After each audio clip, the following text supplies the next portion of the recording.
Hi everyone, this is how to use adverbs in French in 15 minutes or less. Miss me, I'm back with another French lesson just for you. Today we're looking at how to describe actions in French with the usage of adverbs. If you'd like to use them in a sentence yourself, stick until the end of this video. Chances are you've encountered them already in many French sentences, but were maybe not able to recognize it. So let's start with some pointers on how to identify them first. Number one, ends in ment, very likely an adverb. Absolument, notamment, rapidement. Modifies a verb, adjective, or another adverb. It means that it also answers questions like comment, how, quand, when, où, where, combien, how much.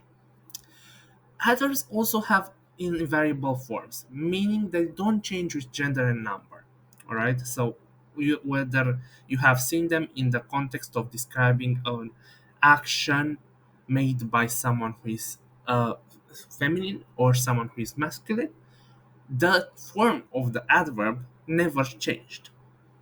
Some common adverbs also have their own forms. We call that those irregular adverbs because they are not formed with the ment ending. For example, bien, mal, vite, tôt. So how do we form adverbs?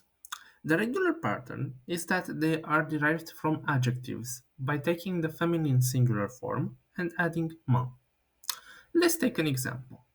Lent, which is the masculine form of the adjective, and it means slow, we'll transform it into the feminine singular form, lente, okay? And then we add ment at the end, lentement. Then another, for adjectives that have, let's say, irregular endings for the feminine form, for example, heureux becomes heureuse in its feminine singular form, and then we add ment, heureusement, which means fortunately. There are also special suffixes that we can add in order to obtain the adverb. For example, adjectives ending in "un", we replace "un" with "amant". So, constant will become constamment as an adverb. So, constant, constantly. Adjectives ending in "ment", they are replaced with "emment", amant. Récent becomes récemment. Exceptions like l'un and présent still use ment. Lentement, présentement. Now here comes the juicy part. There are also exceptions to these formation rules. Not many, but there are. For example, there are adverbs that have very different forms from the adjectives that, let's say, are equivalent. For example, for the adjective bon or bonne, we have the adverb bien. For the adjective mauvais, mauvaise, we have the adverb mal. For the adjective form meilleur, we have the adverb form mieux. For the adjective form petit, we have the adverb form peu. For gentil, we have gentiment. For bref, we have brièvement. Alright? Now, there are also exceptions in the rule that adverbs do not agree in gender and number with anything. Alright? They do not change. This happens only in a certain scenario, so it's easy to remember. Adverbs like tout, droit, première, grand can agree in gender or number before adjectives that begin with a consonant. For example, if you'd say, you want to say she's very small, you could say elle est très petite, or if you wanted to sound even more fluent, you would say elle est toute petite. And we have toute, alright? We have it agreed with the gender and number of the adjective that it precedes. And also, certain adjectives do not have a corresponding verb in ment. For example, tremblant will not have a corresponding adverb, tremblement. Alright?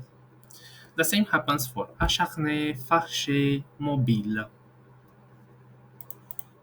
So, where do we use these adverbs in a French sentence? We place the adverb depending on the tense that we are using in the sentence. For example, if we use simple tenses, we position usually after the conjugated verb. For example, elle parle doucement. She speaks softly. If it modifies another adjective or an adverb, it goes before the adjective or adverb that is modified. For example, il est très content. In this sentence, content is the adjective, happy, and the other that describes that adjective is très, which means very. Okay, how much happy is he? Very happy. So, très is placed before the adjective content. In the case of compound tenses, such as passé composé, if you remember, compound tenses are those that use auxiliary verbs in their formation.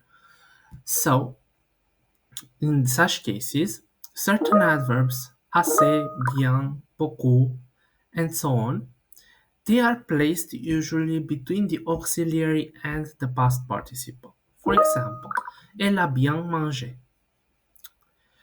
Adverbs of time or manner can appear at the end or start of the sentence for emphasis purposes. For example, aujourd'hui, j'ai fait un gâteau. Today, I baked a cake. Or, lentement, il s'est retourné. Slowly, he came back. Last thing before we get to the challenge of this video, we are going to talk about degrees of comparison with adverbs. We have mostly the same degrees of comparison as we have with adjectives. For example, in comparative mode, we use plus que, moins que, aussi que, autant que, and adverbs remain invariable. Elle parle plus lentement que moi. Il ne travaille pas autant que toi. For superlative, we use le plus, le moins. C'est la voiture qui roule le plus vite. It's the car that um, functions the fastest. Okay? As you see, the way it is placed remains according to the rules that we've discussed before, but we only have the degrees of comparison that we have also with adjectives. So that will be it. Now it's time for a challenge.